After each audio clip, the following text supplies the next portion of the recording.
man to eat? He says he's involved in a very important project and it will be months before he can see us. He did say that with patience and persistence, good things will come to him. By the way, he thinks you should go on the stage. Me? On the stage? Why in heaven's name? Well, he said... Just a moment, I don't want to misquote him. No. Take your time. Try to get it as accurately as possible. Ah, yes, he said, with such an attractive appearance, such intelligence, sensitiveness, it's a sin for her to be just a housewife. Oh dear, he said that? And that ordinary demands don't exist for such women. Nikki, I don't think I want to hear anymore. Natures like that should not be bound by time and space. Nikki, I implore you, please stop. And then he says, if I weren't so busy, I'd take her away from you. He said that? Yes, right there. Nikki, it's important I know what you said to him then. I said, take her then. I'm not going to fight a duel over her. Nikki, I beg you not to mention my name to him ever again. But I don't, my love. He's the one who's always bringing the subject up. He actually accused me of not understanding you. He shouted at me. She's an exceptional creature, strong, seeking a way out. If I were Turgenev, I'd put her in a novel. The passionate angel, I would call it. The man is weird. Definitely weird. He delivers my love letters, sealing them with kisses, and calls me weird. I ask you. Now, let us see what we have so far. The poor woman is definitely consumed with a passion to meet me. She is sure that I am the only one who truly understands her. Her yawning, disinterested husband transmits my remarks, but it is my voice she hears, my words that ring in her heart. The sweet poison is doing its work. I am relentless. There is no room for mercy in the seducing business. Observe how deftly the final stroke is administered. For those of you who are faint-hearted, I urge you to look away. No, Nikki, I don't want to hear not another word from him, nothing. But that's exactly what he said. He begged me to tell you nothing. He said he knew because of your sweet, sympathetic nature you'd worry to hear of someone else's distress. He's in distress? Worse, he's gloomy, morbid, morose, in the depths of despair. No, but why? What's the matter with him? Loneliness. He says he has no relatives, no true friends, not a soul who understands him. But doesn't he know how much we understand him perfectly? Doesn't he know how much we appreciate and commune with him daily? Doesn't he know how much we yearn to be with him? You and I. I tried to make that clear.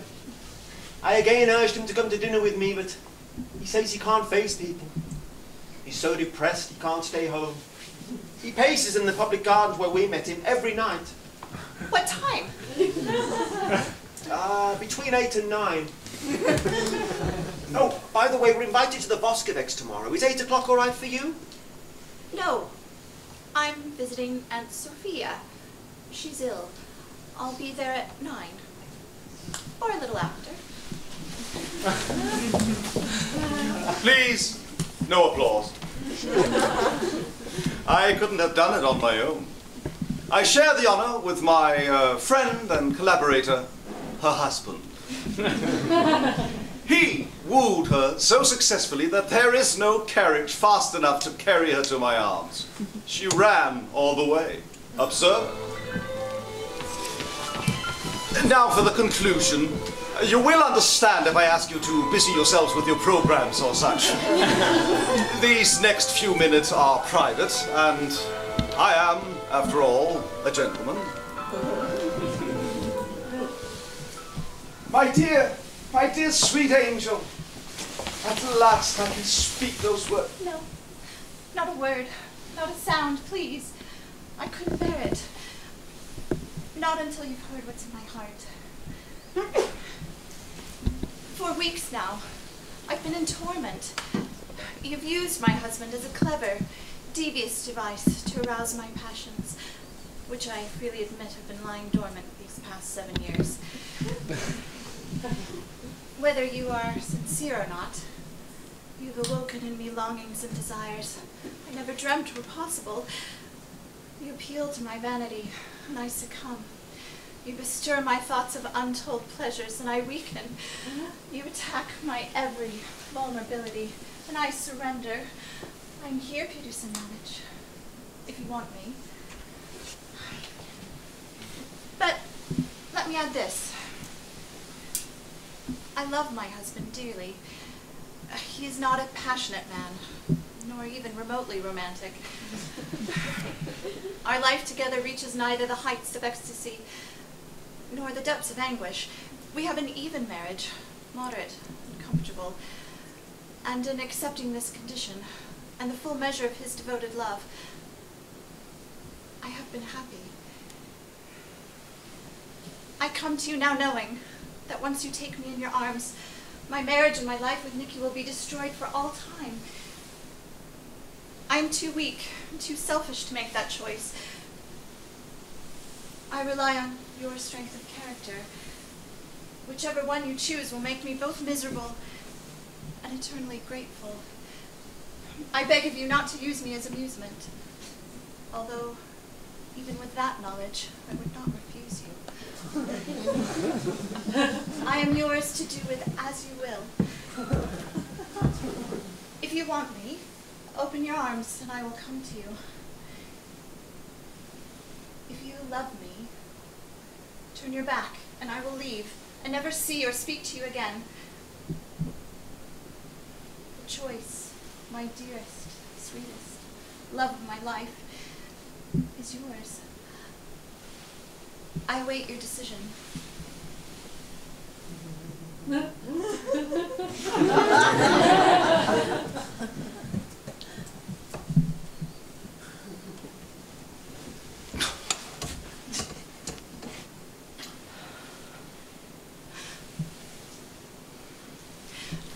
God bless you, Peter Semyonich.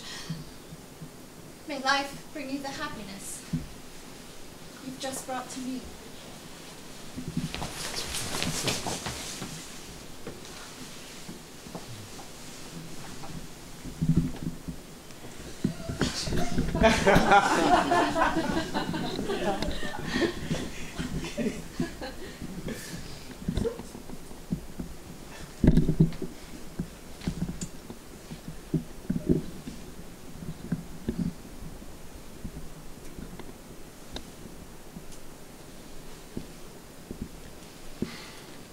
Peter Semyonich, the former seducer of other men's wives, from now on turned his attention to single unmarried women only. Until one day the perfect girl came along, and the confirmed bachelor married at last. He is today a completely happy man. Except perhaps on those occasions when a dashing young officer tells him how charming he finds his lovely young wife.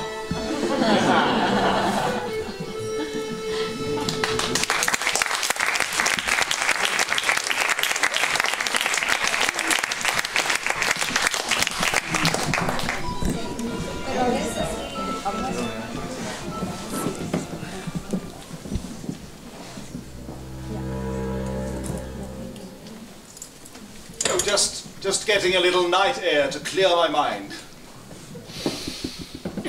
Oh, that's good. It's wonderful. The sea air is so refreshing, it revitalizes my entire body.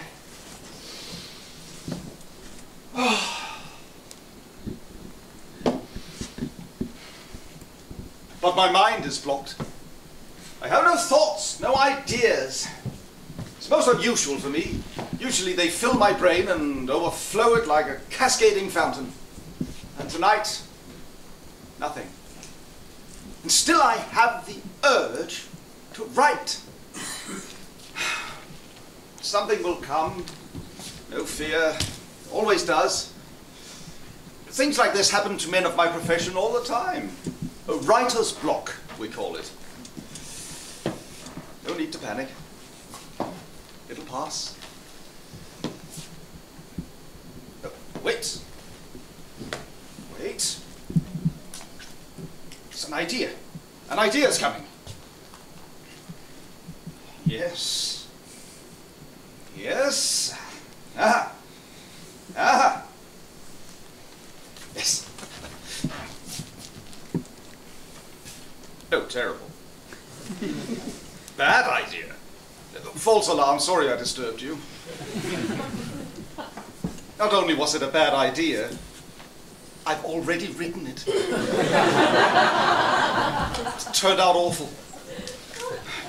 This won't last long. It's only temporary. However, it's getting to be a rather long temporary. Nothing's coming. My nerves are tightening. Oh, God, help me! No, I take that back. Mustn't rely on a collaboration with the Almighty. What selfishness.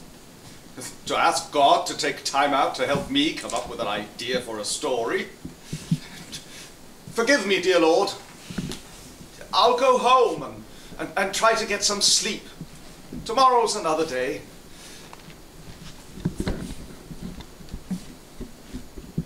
If, however, something does occur to you during the night, I would appreciate it if you would let it be known to me.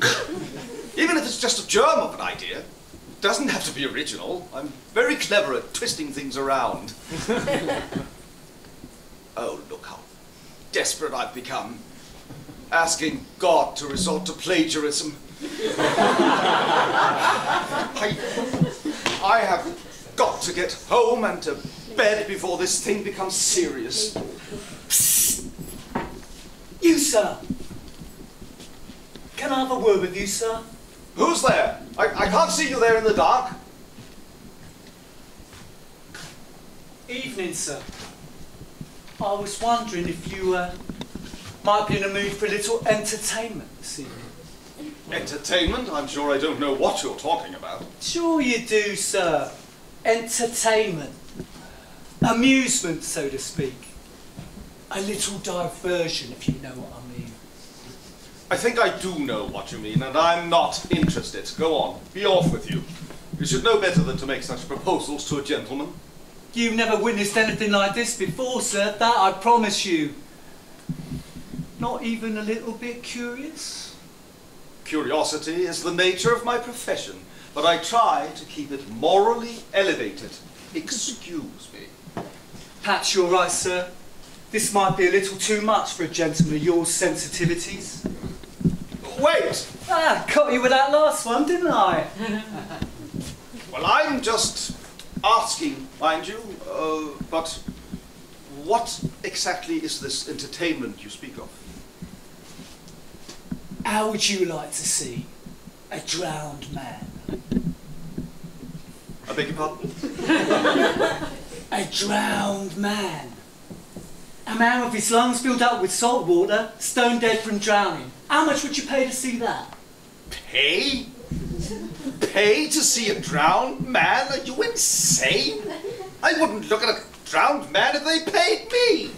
Why would anyone want to look at a drowned man? But why would anyone want to see a man who's drowned? You're mad. Get out of here. 3 rubles. 3 rubles, sir. That's all it'll cost you. 3 rubles to see him first before he's in the water. Then in the agonising act of drowning. And then the great finale. The man already drowned. Rest his soul. What are you trying to tell me? That he hasn't drowned yet? That he's still alive and well? Not only alive and well, but dry as a bone, and standing right before you. I'm the drowned man, sir. You? You're going to drown yourself for 3 rubles? Then you expect to charge me for your suicide? I've got to get away from this lunatic. No, you got it all wrong, sir. I don't actually drown. I impersonate a drowned man. I jump into the icy cold water, splash around a bit, flail me arms, yell for help a few times, go under, bubble, bubble, bubble, bubble, come up, floating head down, all puffy like. It sends a chill up your spine. 3 rubles for individual performances, special rates for groups. I can't believe I'm actually discussing the price of admission to drowning. I just had a very successful season, sir. Sold out in August. What'd you say, sir? Would you like me to book you now for the dinner show? What do you mean, dinner show? I jump in, play around, throw you out a nice fish. Why do I stand here listening to this? I do wish you'd make your mind up soon, sir. In 5 minutes, that restaurant throws its garbage in the water and then it's messy. I do have my pride. Oh, to hell with your pride. It doesn't prevent you from making a living imitating a deceased swimmer. You sure know how to strike at a man's vulnerable point, sir. That was cruel. I'm sorry. I didn't mean to be cruel. You completely overlook the finer points to my profession. Look here. Do you ever see a coal miner at the end of the day, filth and grime all over his body, soot up his nostrils and in his ears, black grit in his teeth? It's disgusting. Or a barber who comes home at night with the cuttings of other people's hair sticking to his fingers, gets in his bread, in his soup, nauseating. Do you know where a surgeon puts his fingers? Oh, please. Or a farmer his feet? Every man who works eventually touches something filthy. On the other hand, I deal with water. Water is wet, it's clean, it's purifying. I don't have to have a bath when I come home at night, sir. I've done it. Can you say the same, sir? Do you expect me to discuss my toilet habits with you? My God, you are infuriating. There must be a carriage here somewhere. Cabby! Cabby! You'll regret it. You'll be back here one night, bored to death, dying to see a good drowning, and I'll be gone. I'm finished next week. I close on Sunday. Next week I'm in Yalta. There's a police officer. If you don't leave me alone, I'll have you arrested for soliciting. I'm not soliciting. I'm in the maritime entertainment business.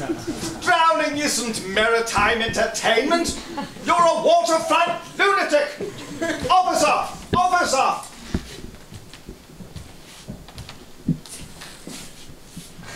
Can I help you, sir? Yes, there's a man there, behind the docks there. He's been pestering me all evening. I shouldn't be surprised if he were deranged. A lot of bad characters around these docks at night, sir. A gentleman like you shouldn't be wandering around here. What was he pestering you about? Well, I warn you, you're going to find this strange. He wanted to charge me 3 rubles to watch him drown. Can you imagine? Strange. It's outright thievery. It's not worth more than 60 kopecks. You can get as fine a drowning as you want to see, sir. Not pay a penny more. 3 rubles? What nerve. Officer, you seem to miss the point. There's 2 brothers on the next pier. For 1 ruble each, they'll give you a double drowning. You have to know how to bargain with these men, sir. Get your money's worth.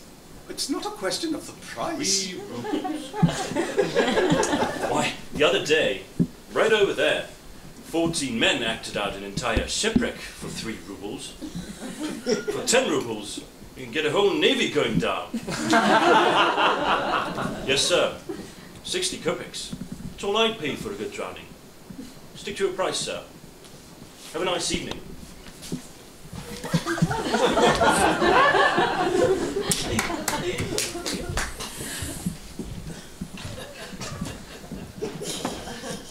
It's come.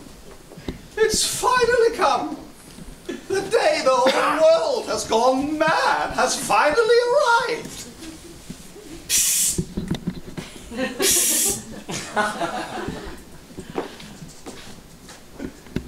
I see the officer is gone. What did you tell him, sir? Tell him? I told him the truth, that you were mentally unbalanced. Unfortunately, he seemed to be a bit more mentally unbalanced than you. Still, I appreciate you not causing me any trouble, and in gratitude, I'm going to reduce my price to an all-time low. 80 kopecks. 80? 80, you little thief! You conniving, wretched, deceiving little thief! I won't pay you more than 60. 60? 60 kopecks for a drowning? Well, where's my profit? My towels cost me 40 kopecks. Then there's another 40 for the fellow who fishes me out. I'll be losing money on it. What's the point? I might as well stay under. You can't cheat me, sir. 60 kopecks for the drowning. Take it or leave it. You're an hard man, sir. An hard man. 60 kopecks it is.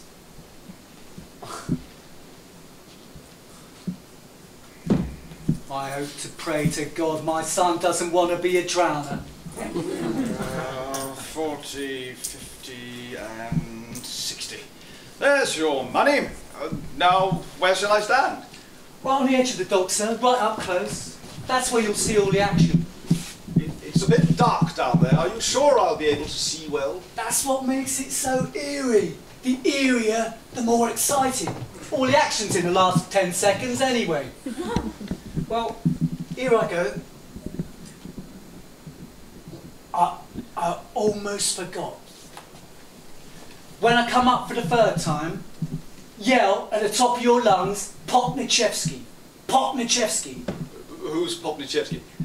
He's the fellow who pulls me out. I can't swim, sir. You can't swim? Are you telling me you're going to drown yourself without knowing how to swim? That's what makes it so exciting. Popnichevsky always waits to the very last second before he pulls me out. He's in that restaurant, sir, having a drink. Popnichevsky.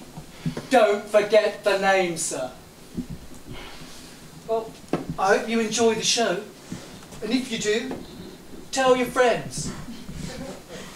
In the soup, as we say. Help! Help! I'm drowning! A little bit towards me. I can't see you too well.